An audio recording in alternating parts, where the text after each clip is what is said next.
কৃষ্ণ কৃষ্ণ হৰি ৰাম হলি চলন পঞ্চম কীৰ্তন হৰি ৰাম সুখীয় ভাৱ সংসাৰ সাগৰে তোৰ ৰাম পাওনাও কাছতে আছন মিছাতে ডুবিয়া মৰ এহি মতে তৈত আছে যত দৈত্য এৰিল আন আলাপ কৰয় হৰি ধ্বনি হৰি কথা শুনি হৰিৰ ভৈলনি পাপ এহি মতে দৈত্য আছে যত দৈত্য এৰিল আন আলাপ আৰু সেই মতে যিমান দৈত্য আছে সেই দৈত্য বিলাকে যিমান কৰ্ম আছে এইবিলাক মানে এৰিল আৰু আন কথা কৈ আছে কৰয় হৰিধ্বনি হৰি কথা শুনি তেওঁলোকে কেৱল হৰিধ্বনি কৰি আছে আৰু হৰি কথা শুনি আছে শৰীৰ ভৈল নিষ্পাপ হৰিৰ কথা কোৱাতে কোৱাতে কি হৈছে শৰীৰৰ ইমান মল আছে এইবিলাক নিষ্পাপ হৈছে অৰ্থাৎ নিৰ্মূল হৈছে কৃষ্ণৰ চৰণ হেৱৈ অনুক্ষণ ক্ষয় পুণ্য কহাঞ্চয় বলিৰ প্ৰসাদে অতি প্ৰমাদে পুতল পুৰিত কৃষ্ণৰ চৰণ সেৱি সকলো সময়তে কি কৰিছে অক্ষয় যাৰ কোনো ক্ষয় নাই এনেকুৱা পুণ্য অৰ্জন কৰিছে বলিৰ প্ৰসাদে অতি অপ্ৰমাদে তাৰপিছত সেইকাৰণে কি হৈছে পুতল পুৰিত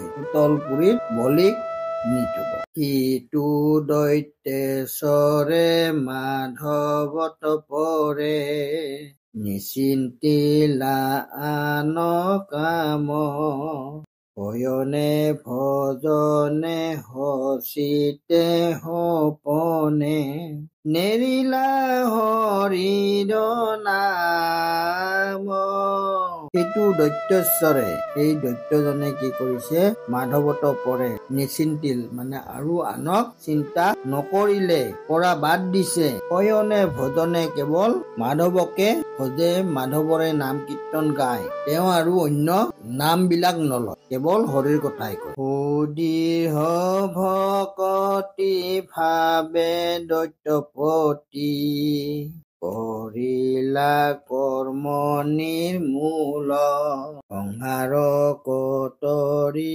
পুৰুষ উদ্ধাৰি নিস্তাৰিলা দৈত্য কুল সুদীহ ভকতি কৰি ভাবে দৈত্যপতিয়ে বিলাক ভাবিছে আৰু কৰিলা কৰ্ম নিৰ্মূল আৰু যিখিনি কাম কৰিছে সেইখিনি নিৰ্মূল ভাৱে কৰিছে খুব নিকা ভাৱে কাম বিলাক কৰি গৈছে কেৱল হৰিৰ কথাই তেওঁ সকলো সময়তে কৈ থাকে সংসাৰ তৰি পুৰুষ উদ্ধাৰি আৰু তেওঁৰ যিবিলাক পুৰুষ আছিল সেই পুৰুষ মানে বংশ সেইবিলাক তেওঁ কি কৰিছিল উদ্ধাৰ কৰিছিল দৈত্য কুল 21টা দৈত্য কুল তেওঁ কি কৰিছিল উদ্ধাৰ কৰিছিল বলিৰ দিশ নাহি পুৰুষ বৈষ্ণৱতে হাৰতৰ যাৰ যশ ৰাখি থাকিল প্ৰকাশী যাৱে চন্দ্ৰ দিবা কৰ বলিৰ সদৃশ আৰু বলিৰ নিচিনা কোনো একজন ব্যক্তি নাই নাহি সুপুৰুষ তেওঁৰ নিচিনা ব্যক্তি আৰু নাই তেওঁ কি কৰিছিল এক বৈষ্ণৱ তেওঁ দিনে ৰাতি ভগৱন্তকে প্ৰাৰ্থনা কৰিছিল যাৰ যশ ৰাখি আৰু তেওঁ যাৰ যশ মানে ধৰক ঠাণ্ডাৰ ভঁৰাল এনেকুৱা থাকিল প্ৰকাশী এইবিলাক কি থাকিল প্ৰকাশী থাকিল আৰু কিমান দিনলৈ থাকিব যিমান দিনলৈ চন্দ্ৰ সূৰ্য আদি থাকিব সিমান দিনলৈ বলিৰ শক্তি থাকিবই। নমো নাৰায়ণ জগত কাৰণ খণ্ডিও সংসাৰ ভয় কৃষ্ণৰ কিংকৰে ভনিল শংকৰে ভাগৱত পদ ছয়। নমো নাৰায়ণ জগত কাৰণ খণ্ডিও সংসাৰৰ ভয়। ইমান ভয় আছে সংসাৰখনত, এই ভয়ৰ পৰা কি কৰা?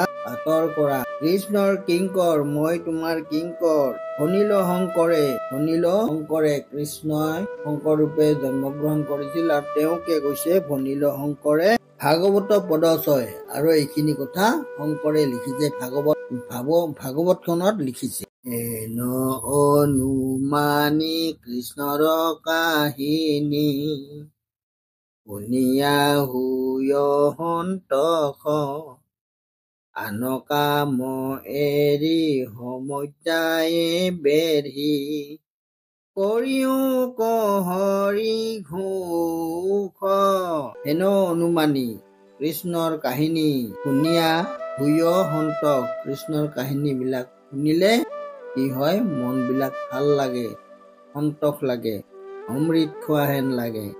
আৰু আন কাম আৰু অইন কাম বিলাক যিবিলাক কাম আছে এইবিলাক তুমি নকৰিবা। কেৱল সকামী ভক্তি নকৰিবা, কেৱল তুমি নিষ্কাম ভকতি কৰিবা। তেতিয়াহে সমস্যায়ে বেঢ়ি কৰিয়কো হৰি ঘোষ। আৰু সেইবিলাক কৰি কৰি কি কৰা? তুমি সদায় সকলো সময়তে হৰিক সুখী থাকা, হৰিৰ কথা কৈ থাকা। কৃষ্ণ হৰি অ ৰাম।